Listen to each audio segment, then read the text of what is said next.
This is Economic Impact. Conversations from Emirates Development Bank. Assalamu alaikum. Welcome to another episode of Economic Impact.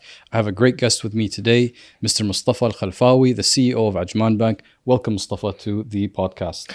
Walaikum salam. Thank you very much, Ahmed, for having me. It's a pleasure and glad to be here with you today. Mustafa, I love having you on the podcast because similar to Emirates Development Bank, you've joined Ajman Bank with the purpose of transforming the organization and building it with specific objectives in mind. Could you talk about that a bit? And then afterwards, I want to ask you also a bit about your background. But please, just about the bank itself and the transformation, what are the objectives of it? Sure. First of all, when I joined Ajman Bank almost now 13 months ago, September 2023, the bank in the past was known as a real estate asset-backed bank, the major activity of the bank in the past. When I took over the bank and I started the transformation journey, I was very clear, in my thought process to diversify, the bank and the book. So therefore, we have diversification is very important. We are, in wholesale banking, we have restructured and retransformed the bank. Now we are in large corporate GREs, governments, FI business, commercial banking, which is the mid-sized banks, corporates, and as well the family offices. And also to strengthen the product's capabilities as well in terms of the corporate finance, loan capital market, debt capital markets, transaction banking, the trade and cash management, and of course the treasury, the GM businesses in terms of the FX derivatives, the hedging of the loans, as well as the investment book as well in terms of the fixed income, the Sukuk portfolio. Consumer banking as well, we have now transforming the consumer banking by building the business banking, which is the SME sector, as well as the Ajman Wealth, the wealth management, which is the HNI, which we have. When say transformation happens over time, can't happen overnight. Right. So with that clear processes or thought processes, we are here to enhance the shareholders' value, to increase the client base, and to invest in the human capital. Because, the employees and the staff is the core heart and the assets of any successful organization. And, to deliver and to reach those three main targets for us and important strategies for us is by focusing on the three S's. The service, speed, and specialization. It's very important to have these kind of S's in our DNA in Ajman Bank. We are a bank of our size. We are a medium-sized bank. We are agile. We take quick decisions. It's very important that the clients to see that, the quick turnaround time. We are speaking the same language and to add value as well with that. Still, we do real estate definitely, but out of 5 non-real estate deals, we do 1 real estate deals. Right. Because, as I said, diversification is a key thing. So we are as well working today in a quite big partner as well, in the country to work and grow together, hand by hand. And mashallah, you have also seen our 9 months results, and we are going in a very strong footprint, and we made for Ajman Bank on the way forward, inshallah, in the next 5 years and next decade and next 10 years, inshallah, bidnallah ta'ala. Inshallah. So, Mustafa, as you went through that transformation, and you're still in the middle of it today, I mean, you're said about 13 months into it, what were some of the challenges that you felt that you faced as a leader coming into this organization with those kinds of objectives that you want to create for the organization? What were some of the issues that you felt that you had to tackle? Sure. I mean, the first and the most obvious one is with the challenge of any CEO comes is the culture as well. You see, okay, we used to do these things before. Why should we change? Yeah. Why should we accelerate? Why should we? It has been working before. Right. Why we have to? So the resistance to change. This is one of the key challenge when any leader comes or a CEO into a picture. And second is to get the buy-in of the team. You don't want to have a showstoppers. You don't have a blockers as well. I always tell, in my executive committee and my ExCo members, and in any events or offsites we do, I'm running, guys. And who won't run with me will be left behind. For simple reasons, Ahmed. We are in a tough competition, and it's a very competitive market. Our economy is super solid, alhamdulillah rabbil alameen, in terms of the economy, in terms of the transformation, digitization, and we are in an era of speed. And so the clients and the color of the money is the same across all banks. But what really differentiates is the relationship, is the speed and the quick, responses, and to respond with what the clients wants. So when you do a change, not the matter of just I'm doing a change. No, I have to get a buy-in that the people believes, into that change, and also to create a culture of passion. I am a very believer. I'm a passion-driven person. Right. And and also I lead by example and to be a role model to the team. I remember, when I joined beginning, it's normal, I used to, stay in the office, works, 14, 15 hours, come 8 in the morning, I leave maybe 9, 10 p.m. in the, in the evening when I finish my work. And I start to hear, we have the CEO's, which land is he working, is he coming from? And he stays till midnight, whatever. Next days, and, people started naturally as well to stay after working offices because there's a volume, there's a work needed, and they see there's an outcome as well is coming from that hard working, which is very important, to get into this. And communication. It's very important that to cascade the communication, to be super clear, to set the smart goals, and with that to ensure that your team is getting the communication correctly to the respective teams as well, empowering them, delegating them, because with empowerments and delegations, accountability will come. So give the trust to the team to take decisions and to learn from mistakes as well. It doesn't matter, but if you keep repeating the same mistakes, hold on, something is wrong. So these kind of things which is we are being through, and this was which is in the beginning I first as a challenge, as I said, people thought, Mustafa coming from the largest bank in the region from FAB, coming to a medium-sized bank of Ajman, might be a different language he speaks or a different, but no, it is FAB started as was the first Gulf bank. And first Gulf bank as well, how it started. So it is a journey, it's a growth, and Ajman Bank as well is on the right path and on the right track. And I'm proud of my team, of the teams. And that's why I made sure to build a right mix of culture and of expertise and capabilities.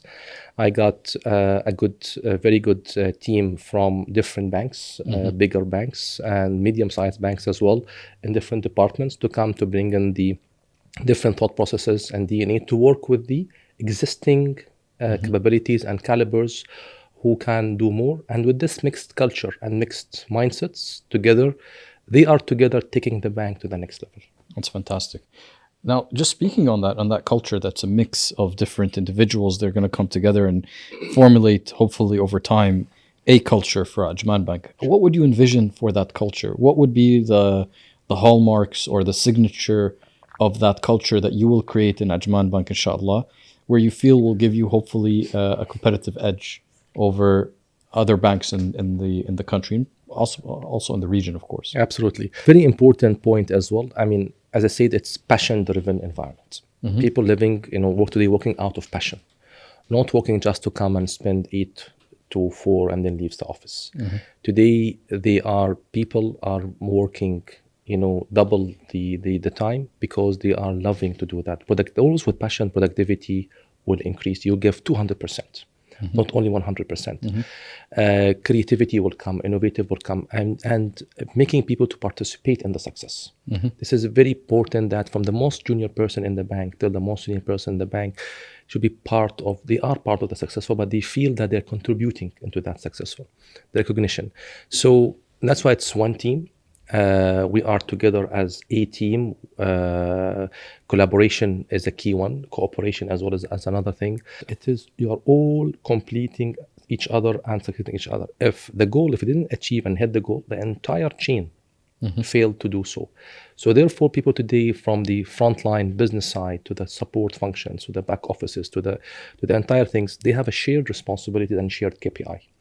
With that shared KPIs, they know that if business didn't deliver we did not deliver, and vice versa as well. So today you see that everyone speaks the same language. Right. The goals are clear, KPIs are clear. They know where the bank is heading and where it will go. And this has to start, of course, from the top, of the pyramids itself and cascade it further. So today I'm confident that, and I have seen that the entire bank, I would say, I can't say, entire, but say 95% of the bank, all of them are heading on the same directions, same speed. It's very important that the speed to be in the same, because if you don't want someone to slow you down or speaks a different language as well. Who slows us down or speaks a different language, unfortunately today, Ajman Bank is not the right place or the right culture or right environment for that individual to be part of Ajman Bank family. And creating as well this, the family type of things in terms of having the personalized, communications and contacts. So we have do as well a lot of informal activities, sports, social, others as well. People feels, that they are attached to the organization, and this personal touch, it's always there. The culture of, I would say, stabbing from behind or, gossips or cross whatever. No, it's not in ours today, because this won't benefit anyone. Successful organizations, Ahmed, happens within.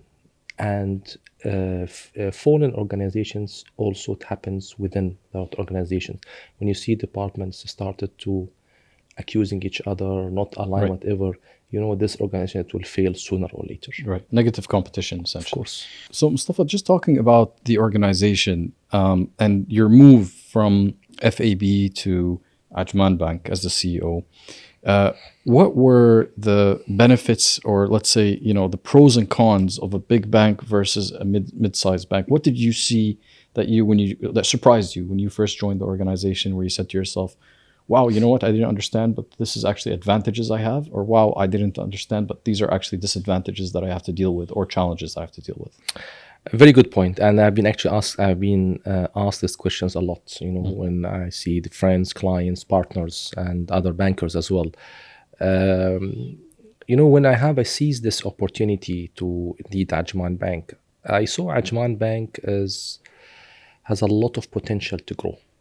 And there's a lot of untapped markets, for the bank. We are not being there.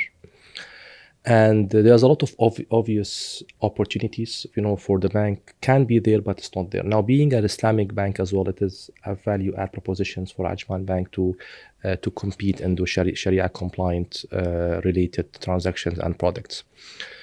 So I saw there's a very good opportunity, to be part. Now, when I came from FAB, actually, FAB was First Gulf Bank.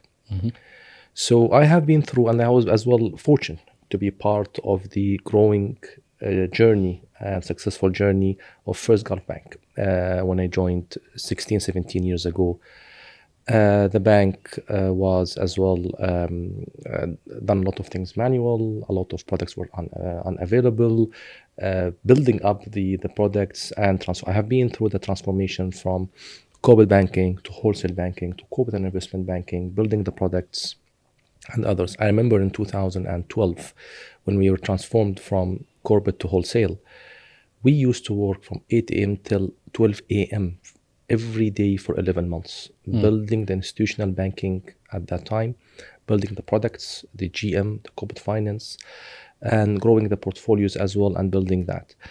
And end of the day, it's been built and things has been grown as well. I mean, when in FGB at that time, there was a lot of changes, cultural changes as well, and things. Now, post-merger, of course, the bank has been, the size has been tripled and things as well. I was fortunate to be part of that merger as well. And again, the cultural mixture, as really things played a very key role, of at that time. What is going to Ajman Bank? I told the gentleman, and today I'm wearing First Gulf Bank hat. I'm not wearing FAB hat as of today.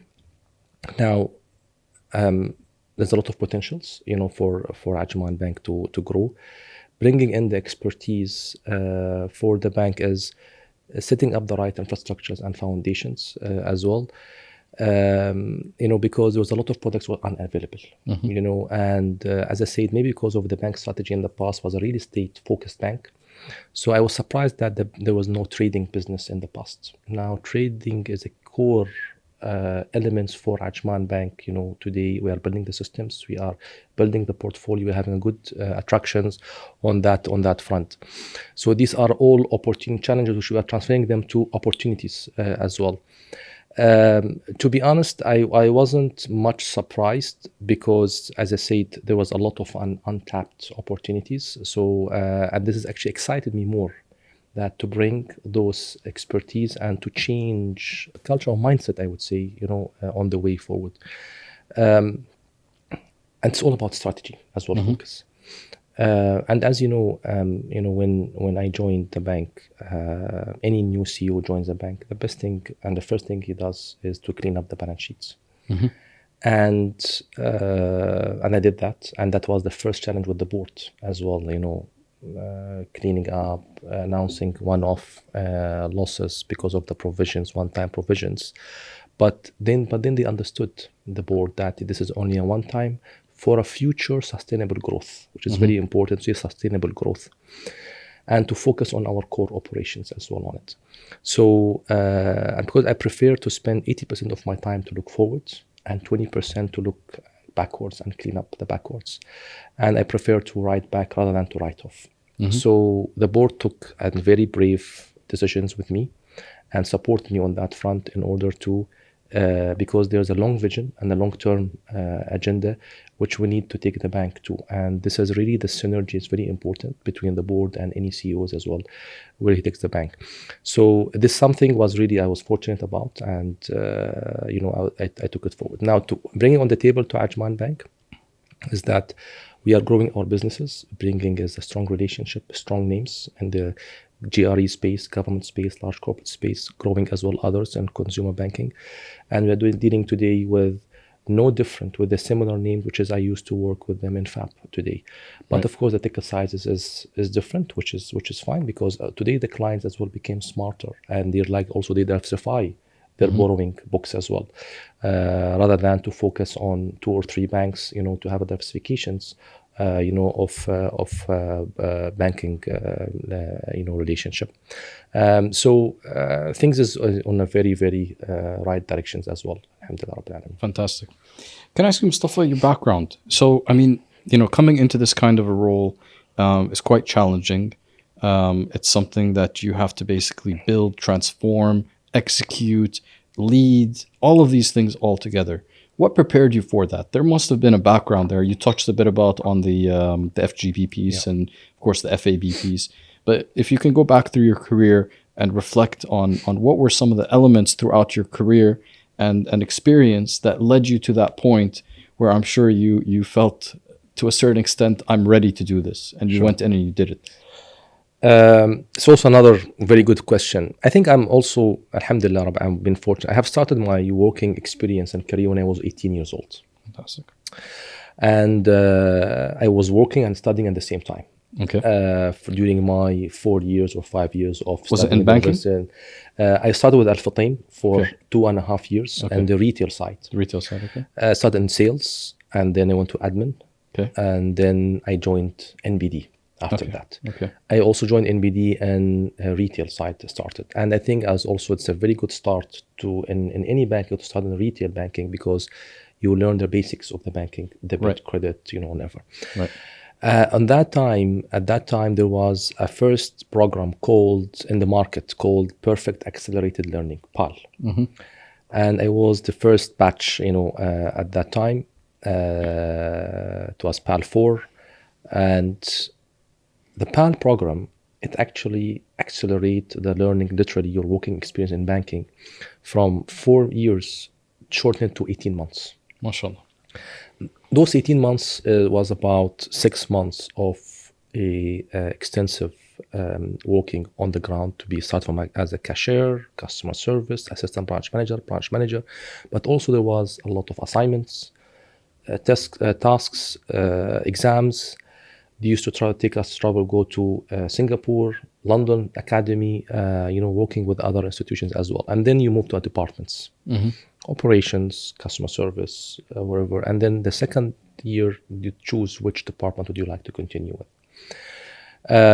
And out of those program, I mean, they start every batch around 10 people, maybe 4 or 5 they pass and graduate from that program, just to show you that the turnaround of the graduation of people who complete this program is only 50%. It was really tough, but it's really make your foundation even stronger as well. And I was fortunate that to be part of of these initial programs as well.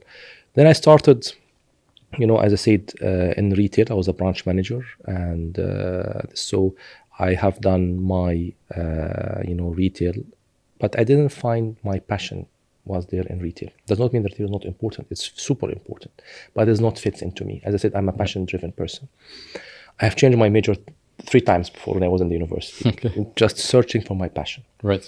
Same thing I did in the banking, and then I moved to corporate as well. When I joined First Gulf Bank, and then from there I have seen corporate banking, wholesale, CIB, led a lot, big number of people and team.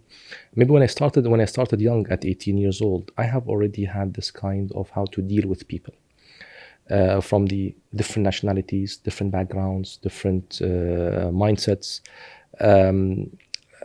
And as well to learn the discipline, to learn, how to do, this, because those 4 or 5 years has really shortened as well my journey of experience, because literally, Ahmed, I used to work from 8 till 5, and then I used to go to Ajman University, come from Dubai to Ajman, and because at that time Ajman had the evening classes at that time, and start from 5:30 till 9:30 p.m. in the university studying. Imagine that kind of extensive time as well.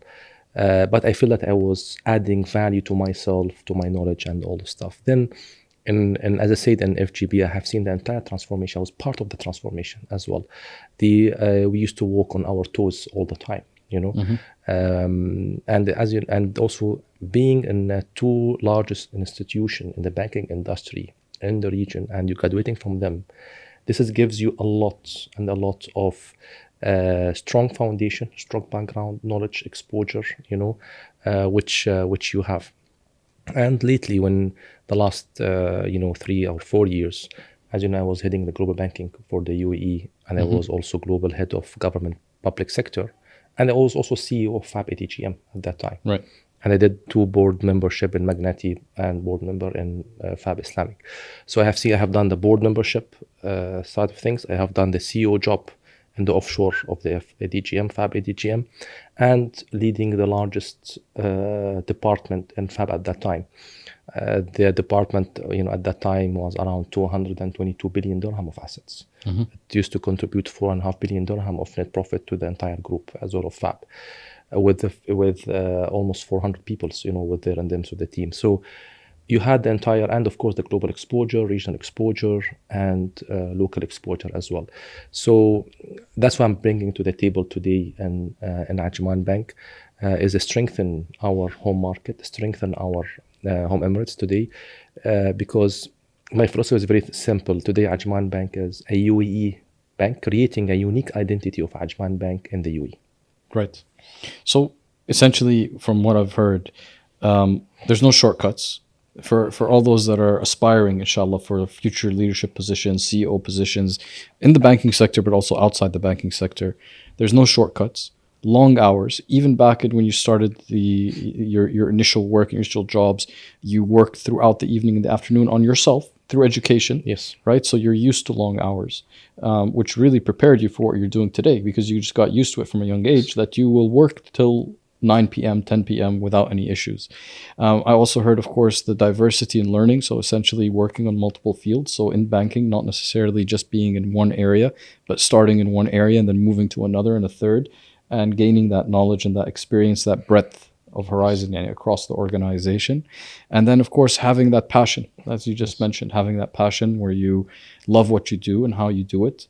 And so I think that really prepared you for where you are today. Alhamdulillah. And inshallah, of course, it's the great success that we're seeing in a relatively short period of time. So speaking on that, I just saw a couple of days ago the announcement of Ajman Bank on record profits, I believe over 300 million dirhams Yes. in the first 9 months of the year. That's right. Fantastic achievement. How do you foresee that growing into the future? And is there room for more growth, and is it sustainable? And if there's room for more growth, where do you see that growth coming from? Absolutely, and thank you for that question as well. Today, the performance of Ajman Bank is a sustainable growing bank and sustainable growth bank. This is a very simple fundamental of us today. And the record of 313 million dirham of net profit since inception, it came 95% of it from our core operation. It's 70% comes from wholesale banking, 30% from consumer banking. Now, as I said, we are preparing for the sustainable future growth of the bank because we are building up, building on and on as well on that. We have already set up our 10 years vision and path, goal for Ajman Bank. And then I'm in a school of every 3 years we have a milestone, we revive our strategy because, within 3 years, a lot of aspects and things happens, in the banking industry and the world as well. And I want to show that are we on the right track as well. So 10 years, goal has been set, and every 3 years as well, it has been set.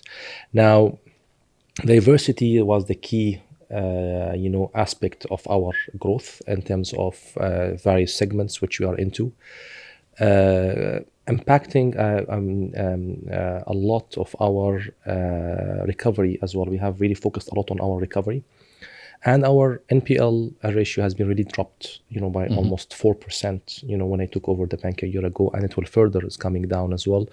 And there's around 28% of our non-performing loans or stage 2 and 3 came down by 28% as well. On the other side is the cost as well. We are really controlling the cost, on that, and there's around 6% drop on our costs year on year. But of course, I'm in a school of you control the cost, but this doesn't give you sustainable growth. Absolutely. Yeah. Every 1% in terms of cost saving, it has to be a 3% of a growth in terms of the revenue as well. Simple calculation. And we are already on that directions. And why I'm also telling that, because we are not yet wrote back anything from our, provisions which have been taken in the year, last year. So this is as well shows that, the potential of Ajman Bank, which is we are in there. We are today.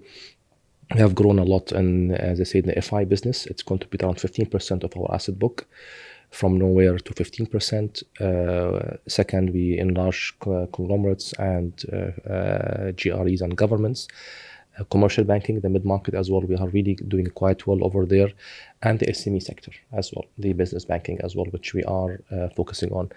Last part is the wealth management, which is doing well. We are now today partnering with, the big fund managers in the world, who are quite, active locally, regionally, and globally as well.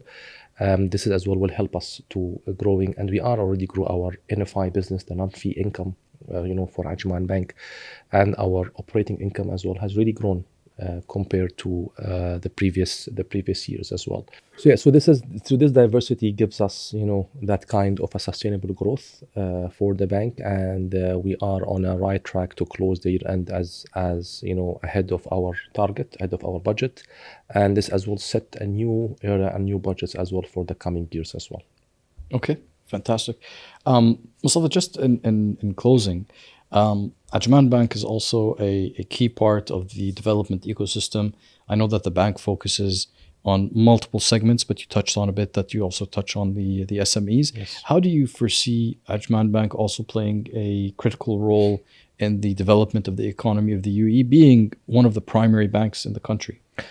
Absolutely. See, I mean, also see Ajman Bank today, the government of Ajman directly and indirectly, they own close to 45-48%, Right.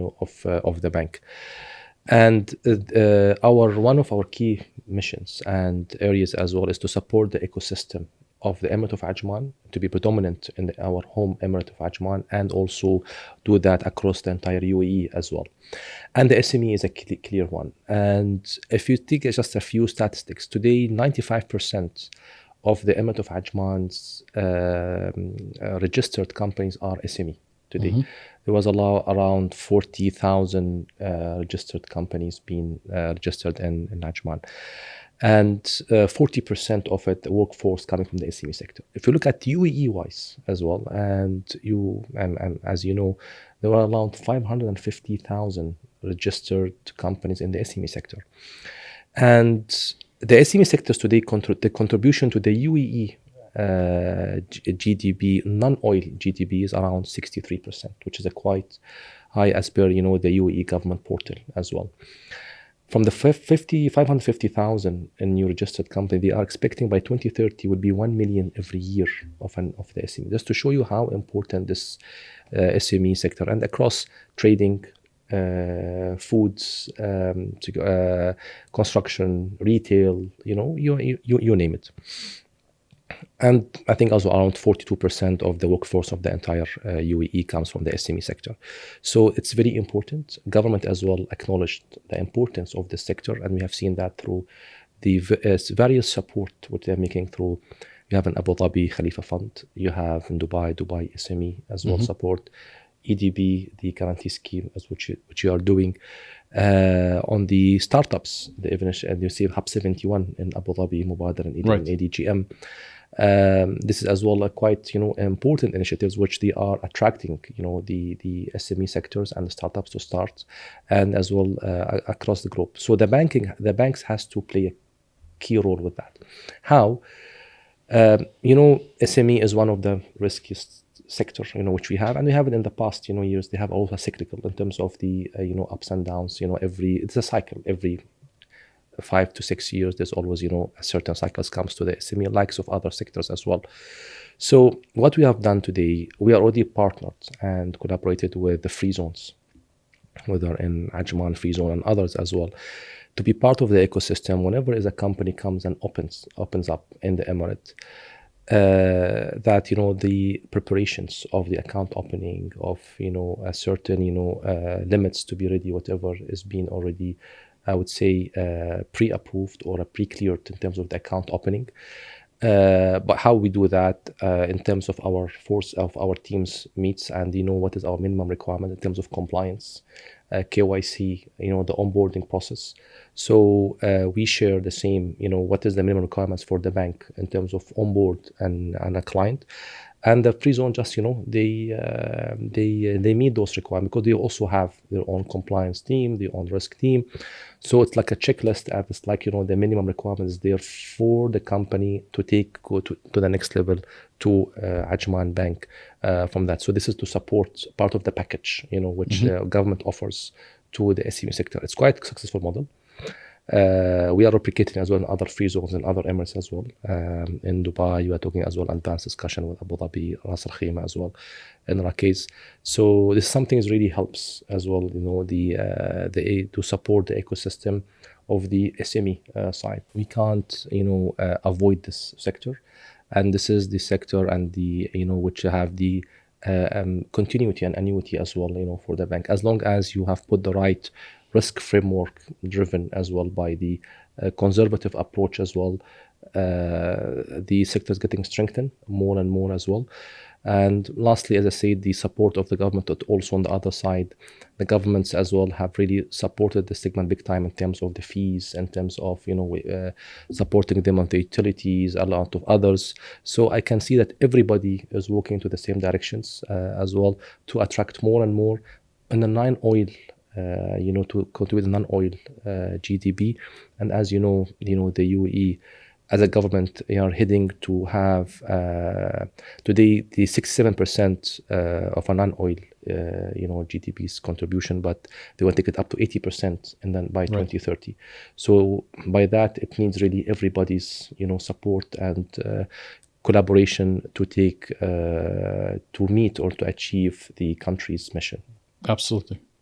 Mr. Mustafa Al-Khalfawi, thank you so much. Thank you for joining us today, for having the conversation thank for you. us today, and all the insights that you've shared with us today. Thank you very much. Thank you. Thank you for having me. And I really enjoyed the fruitful discussion and the chat, and I wish you all the best as well. And thank you for having me again. Thank you. Thank you. Economic Impact. Conversations from Emirates Development Bank.